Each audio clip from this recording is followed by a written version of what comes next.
This highly detailed diorama was the first exhibit obtained by Blandford Museum.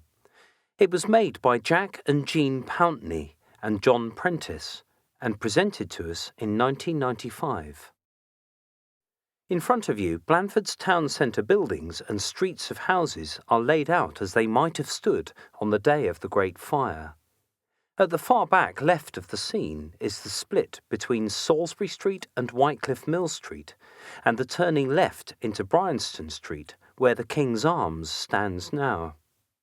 On June the 4th in 1731, imagine hovering over this area at 2 o'clock in the afternoon. It's a hot day, but a cool northwesterly wind blows across the town. Right below you is the thatched roof of a tallow chandler's shop, where an apprentice is in the yard, heating a waxy liquid on the furnace. He pulls brushwood from a nearby heap and stokes the fire, but flames leap up the sides of the cauldron, so he pulls a glowing branch out of the furnace and drops it behind him, too near the fuel heap, and the dry brush crackles into life. Above the burning fuel, the chandler's thatch ignites and embers whirl into the wind, crossing Salisbury Street to the right and blowing into the Plocks to where a thatched house stands. The thatch glows red and blazes up with the next gust setting fire to 2 roofs in the Plocks. Then 2 more over in Church Lane, and in 15 minutes 20 houses are on fire.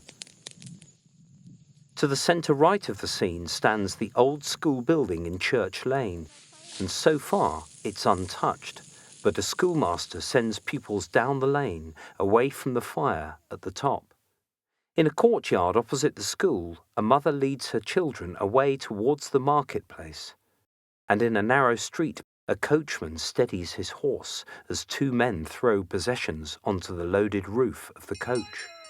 In front, the town crier stands on the steps of the market cross, shouting himself hoarse.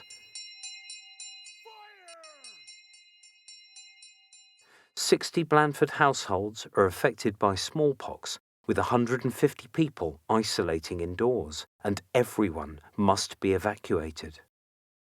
At the bottom of Salisbury Street, a man carries a sick woman in a brown dress, following 5 others who run into West Street. On the wall to the right of the case is a leather fire bucket you can handle. From its width and depth, you will know that it doesn't hold a lot of water. Around the town, these buckets, as well as wooden ones, are being filled and emptied countless times over the next 3 hours. It's 4 o'clock, and the wind, now from the north, fans flames along new paths. In the marketplace, the east end of the Corn Exchange is on fire. 2 men spray water through the downstairs windows from a fire pump, its wooden chassis already scorched and charred. A family pushes a cart loaded with their possessions past abandoned market stalls, the traders rushing buckets to wherever they are needed. Down the ramp beside the churchyard, 2 men carry a chest of drawers, and another pushes a cart laden with bedding. In a narrow street, a man dashes between burning buildings and meets an old woman. "Take hold of my coat-tails, for we must run." She hangs onto his coat as he sets off again, but a fiery clump of thatch drops into the street in front of them, and he trips and falls flat, dragging her down with him. Masonry crashes into the road and people pull the man to safety. They look for the woman, but it's too late. She's lost under rubble and burning thatch. It's 7 in the evening and the fires are out. Those smouldering embers are likely to reignite. Everyone's exhausted and many are homeless. People slump against tombstones in the churchyard, so Blandford's vicar, Malachi Blake, stands near the south door and beckons to them to come inside and rest more comfortably. Homeless families make their way to the church. Women carry babies and bundles and hold their children's hands as they go towards the steps, where the vicar meets them and shows them where to sleep inside. But just before midnight, a man runs in. "Fire in the roof! Get out, quick!" Everyone leaps up and runs out to the marketplace, where they huddle in hopeful groups as people arrive with buckets. The firefighters work without stopping, but the wooden fire pumps burnt hours ago, and the buckets alone are not enough. The final horror comes around 2 in the morning as flames burst from the arched windows and the steeple becomes a beacon of fire, and molten lead runs off the roof and down into the churchyard. In my trouble I called upon the Lord, and complained unto my People are out at God. first light to see what is left of their homes and businesses. The diorama has stark, roofless houses along its streets, where burnt timber and rubble lie in the road. 90% of Blandford's buildings are burnt: shops, public buildings and homes. Our map nearby has these buildings marked in black.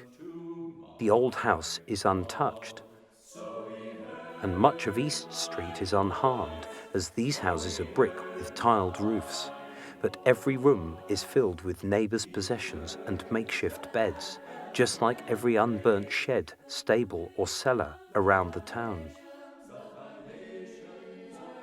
Homeless people pass each other on their way to stay with relatives in Pimperne, Blandford St Mary and De Weston.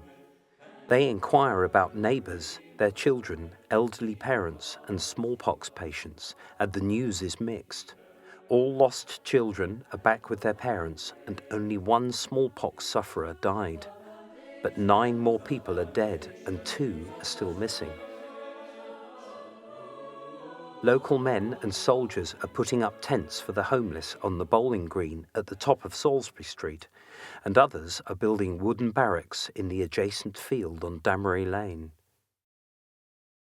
Blandford's vicar, Malachi Blake, ends his account of the fire in these words: "In other calamities, the description commonly exceeds the truth, but ours was such that it surpassed all the representations that have ever been made of it."